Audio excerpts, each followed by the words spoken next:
சகோதரர்கள், மௌத்தை பயந்து கொள்ளுங்கள். ஒரே ஒரு வசனம் உங்களுக்கு ஞாபகப்படுத்தி முடித்துக் கொள்கிறேன். அல்லாஹ் சொல்லுகிறான், இன்னா நஹ்னு நுஹ்யில் மௌதா வ நக்துபு மா கத்தமு வ ஆதாரஹும்.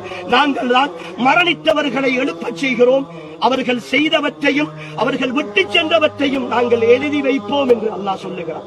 முகநூலில் நீங்கள் பதிவு செய்துவிட்டு யாரோ ஒருத்தனை பற்றி அவதூறு எழுதிவிட்டு அரசியலின் பெயரால் நையாண்டி செய்துவிட்டு மீம்ஸுகள் கிரியேட் பண்ணிவிட்டு ரீல்ஸுகள் போட்டுவிட்டு இசைகளையும் சினிமாக்களையும் போட்டு நீங்கள் கேவலப்படுத்திவிட்டு இந்த கபருக்குள் வந்தால் உங்களுடைய முகநூல் இருக்கிற காலம் எல்லாம், அதை படிக்கிறவர்கள் படிக்கிற காலம் எல்லாம், அது தொடர்ந்து வருகிற காலம் எல்லாம் இந்த கபருக்குள் வேதனை செய்யப்பட்டுக் கொண்டே இருப்பீர்கள், தண்டிக்கப்பட்டுக் கொண்டே இருப்பீர்கள். அல்லாஹ்வுடைய விஷயத்தில் விளையாடாதீர்கள், அல்லாஹ்வுடைய விஷயத்தில் விளையாடாதீர்கள். அவன் ரப்புல் ஆலமீன், அவன் ரப்புல் ஆலமீன். அவன் எப்படி அருளாளனோ அந்த அளவு ரோஷக்காரன் அவன். அவன் பிடித்தால் தாங்க முடியாது. என் சகோதரர்களே, அல்லாஹ்வை பயந்து கொள்ளுங்கள். இந்த மௌத்தையும் நினைத்து பாருங்கள். இதோ எங்களோடு வாழ்ந்த ஒரு சகோதரர்